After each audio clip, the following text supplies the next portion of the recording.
والصلاة والسلام على رسول الله صلى الله عليه وسلم. أعوذ بالله من الشيطان الرجيم. بسم الله الرحمن الرحيم.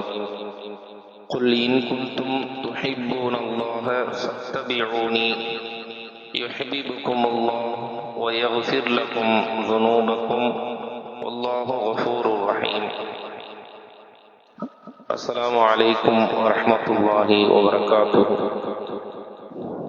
கண்ணியத்திற்குரிய பெருமக்களே, சூரா ஆல இம்ரான் 31வது திருவசனம். நபியே, நீங்கள் சொல்லுங்கள், மனிதர்களே, நீங்கள் அல்லாஹுவை நேசிப்பவர்களாக இருந்தால் என்னை நீங்கள் பின்பற்றுங்கள். அவ்வாறு என்னை நீங்கள் பின்பற்றினால் அல்லாஹ் உங்களை நேசிப்பான், உங்கள் பாவங்களை மன்னிப்பான். அல்லாஹ் மன்னிப்பவனாகவும் அருள் புரிபவனுமாக இருக்கிறான். அன்பிற்குரிய அல்லாஹ்வின் நல்லடியார்களே, அல்லாஹுவை நேசிப்பதும் அல்லாஹுவின் நேசத்தை பெறுவதும் அதற்கான வழி என்ன என்று சொல்லக்கூடிய ஒரு அற்புதமான வசனமாகும். எஜமானனுடைய நேசத்தை பெறுவது மாத்திரமே அடியார்களுக்கு இருக்கிற ஒரே ஒரு வழி எனும்போது, அந்த அடியார்கள் எஜமானை எவ்வளவு தூரம் அந்த வழியில் முயற்சித்து அடைய அன்பை பெற முயற்சிப்பார்கள் என்பதை நாம் இலகுவாக புரிந்து கொள்கிறோம். அன்பிற்குரியவர்களே, அந்த அடிப்படையில் அல்லாஹுவின் நேசத்தை பெறுவது, அவனால் நேசிக்கப்படுவது என்பது ஒரு அடியார்களுக்கு அவசியமாக இருக்க வேண்டிய ஒரு விஷயமாகும். அல்லாஹ் உலகத்தில் எல்லோருக்கும் அருள் புரிகிறான். அவனுடைய அருள் என்பது விசாலமானது. அவனை யாரெல்லாம் நிராகரிக்கிறார்களோ அவர்களுக்கும் அருள் புரிகிறான். ரஹ்மத் என்கிற அல்லாஹுவின் அருள் எல்லாவற்றிலும் உண்டு. அது உயிருள்ள உயிரற்ற அனைத்து விஷயங்களுக்கும் அல்லாஹுடைய ரஹ்மத் என்பது உண்டு, அருள் என்பது உண்டு. அதனால்தான் நாம் பிஸ்மில்லாஹிர் ரஹ்மானிர் ரஹீம், அல்லாஹுவின் அளவற்ற அருளாளன் ரஹ்மான் ஆகிய, அளவற்ற அருளாளன் ரஹ்மான் ஆகிய, நிகரற்ற அன்புடையவன் ரஹீம் ஆகிய அல்லாஹுவின் பெயரை கொண்டு ஆரம்பிக்கிறோம் என்று நாம் சொல்லுகிறோம். இதுல அளவற்ற அருளாளன் என்கிற போது அந்த ரஹ்மான் என்கிற வார்த்தை, அந்த அருளுக்கு அளவு கிடையாது. அது எல்லாவற்றிலும் பரவி இருக்கிறது. எல்லா பொருட்களிலும் அல்லாஹுடைய அருள் ரஹ்மத் என்பது இருக்கிறது. அது தன்னை நிராகரிப்பவர்கள், தன்னை நேசிப்பவர்கள், தன்னை எதிர்ப்பவர்கள் என்கிற பாகுபாடுகளை எல்லாம் கடந்து அல்லாஹுடைய அருள் என்பது கிடைக்கும் இந்த உலகத்துல. அன்பிற்குரியவர்களே, ஆனால் அல்லாஹுடைய நேசம் என்பது அப்படியானது அல்ல. அல்லாஹுடைய நேசம், அவனுடைய நேசம் என்பது கிடைக்க வேண்டும் என்றால் அதற்கு வழிமுறைகள் இருக்கின்றன.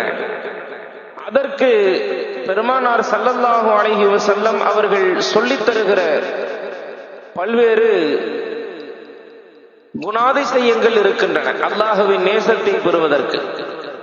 அதில் இந்த வசனத்தில் அல்லாஹு தஆலா ரொம்ப எளிமையாக, நிறைய விளக்கங்கள் தேவைப்படக்கூடிய, அல்லாஹுவை அன்பை பெறுவது எப்படி, அல்லது அல்லாஹுவினால் அன்பை பெறுவது, அல்லாஹுவினால் நேசிக்கப்படுவது எப்படி என்று நீங்கள் எந்த தலைப்பை எடுத்துக்கொண்டாலும் இந்த தலைப்பின் கீழ் கிட்டத்தட்ட வால்யூம்களாக, பாகங்களாக பல புத்தகங்கள் எழுத வேண்டும். அவ்வளவு பெரிய விசாலமான ஒரு தலைப்பு. அல்லாஹுவின் அருளை பெறுவது எப்படி, அல்லாஹுவின் அன்பை பெறுவது எப்படி.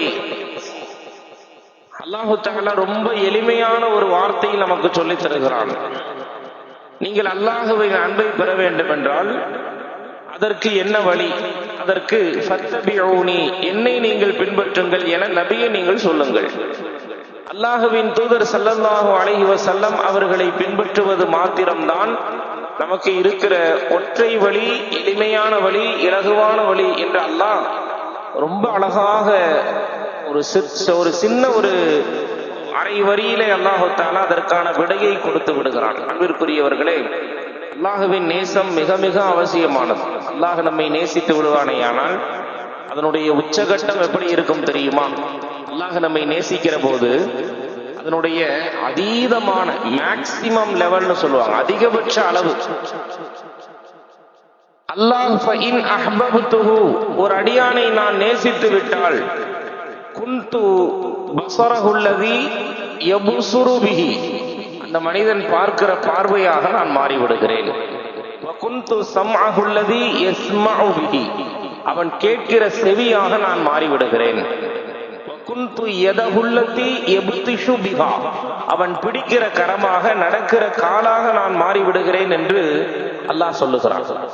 அல்லாஹ் ஒரு அடியானை நேசித்து விடுவானேயானால், அல்லாஹுவை ஒரு அடியான் நேசிக்கிற போது அது எப்படி இருக்கும்? அதனுடைய உச்சகட்டம் எப்படி?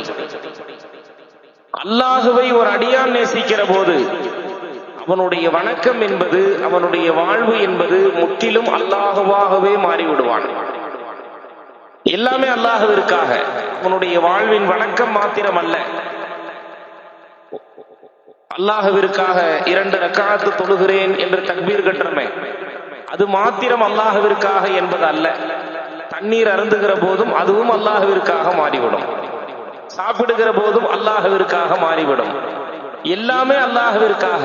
அந்த காதலனுக்காக என்னையும் தன்னையும் தன் உயிரையும் தியாகம் செய்யக்கூடிய ஒரு அற்பமான இந்த உலகத்தின் எல்லா ஆசாபாசங்களையும் விட்டு அல்லாஹுவின் பால் முற்றிலுமாக உனக்காக ரப்பே என்று சேரக்கூடிய அற்புதமான ஒரு நேசம் அது.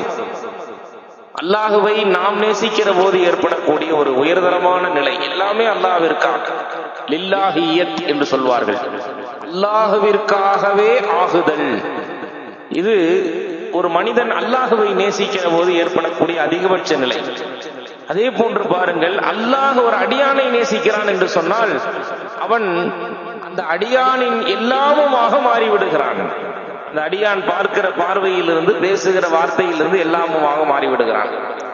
அன்பிற்குரியவர்களே, இந்த அற்புதமான ஒரு வாழ்க்கை, நம்முடைய வாழ்விற்கு முழுமையான அர்த்தம் பெற வேண்டும் என்றால், அந்த ஆன்மீக ராஜபாட்டையினுடைய அற்புதமான ஒரு வழியை பெற வேண்டும் என்றால், அத்தகைய ஒரு வாழ்வை பெறுவதற்கான ஒரே ஒரு வாய்ப்பு, அற்புதமான வாய்ப்பு பெருமானார் ஸல்லல்லாஹு அலைஹி வஸல்லம் அவர்கள்தான்.